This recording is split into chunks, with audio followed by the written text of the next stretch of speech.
இந்த ஓரினச் சேர்க்கை, குற்றங்கள், விபச்சாரம் இது எல்லாமே எதிர்மறையான சிந்தனையால் வரக்கூடியது.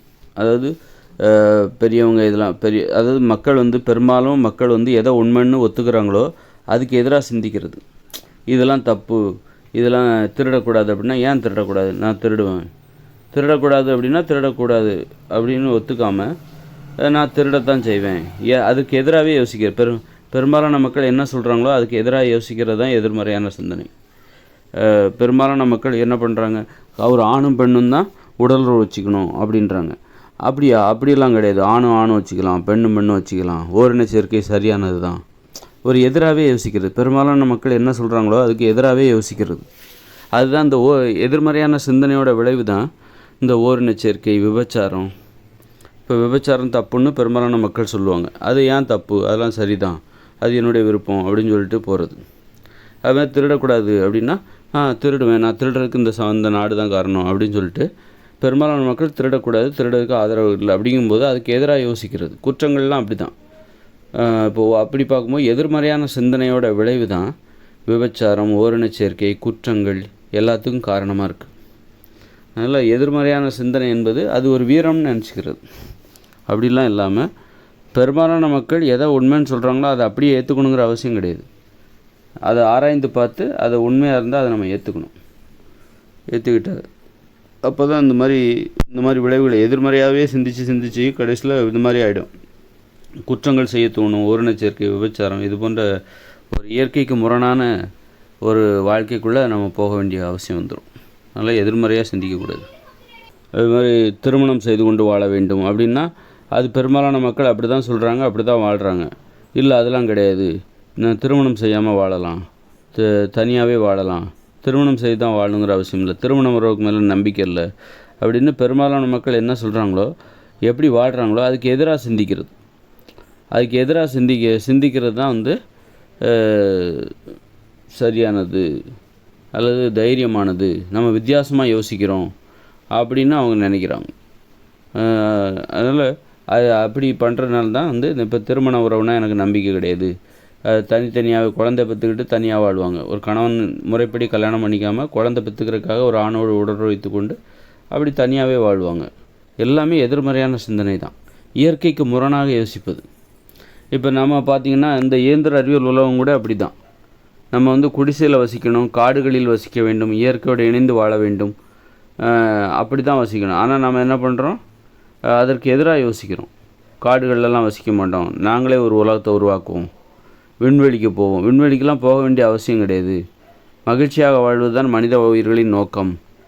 ஒரு குடும்பம், கூட்டு குடும்பம் இப்படி வாழணும், குடும்பத்தை பாதுகாக்கணும், குடும்பம் என்கிற அமைப்பை பாதுகாக்கணும், கூட்டு குடும்பம் என்கிற அமைப்பை பாதுகாக்கணும் அப்படின்னு பார்க்கும்போது அதுக்கு எதிராக யோசிக்கிறது தான் இன்றைக்கி பார்த்திங்கன்னா நாடோடித்தனமாக தனிமையில் வாழ்ந்துட்டுருக்காங்க. குடும்பம் என்கிற அமைப்பு சிதைஞ்சு போச்சு, கூட்டு குடும்பங்கிற அமைப்பு காணாமல் போச்சுது.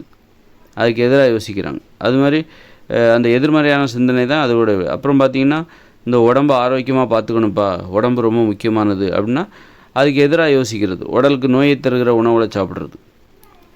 நான் அப்படியெல்லாம் இருக்க மாட்டேன், என் உடம்புக்கு ஆரோக்கியத்தை தருகிற செயல்களை செய்ய மாட்டேன், உணவுகளை சாப்பிட மாட்டேன், நான் என் இஷ்டம் போல் தான் இருப்பேன் அப்படின்னு சொல்லி கண்ட உணவுகளையும் சாப்பிட்றது எல்லாமே எதிர்மறையான சிந்தனை. இந்த உடம்புக்கு எதிராக யோசிக்கிறது, உடலுடைய பாதுகாப்புக்கு எதிராக யோசிப்பது. இன்றைக்கி வாகனங்களில் போகிறாங்க, கார்களில் எல்லாம் இந்த உடம்புக்கு எதிராக யோசிக்கிறது, உடல் பாதுகாப்புக்கு எதிராக யோசிப்பது. அதான் எதிர்மறையான சிந்தனை. உடல் பாதுகாப்புக்கு எதிராக சிந்திப்பது, அதான் எதிர்மறையான சிந்தனை.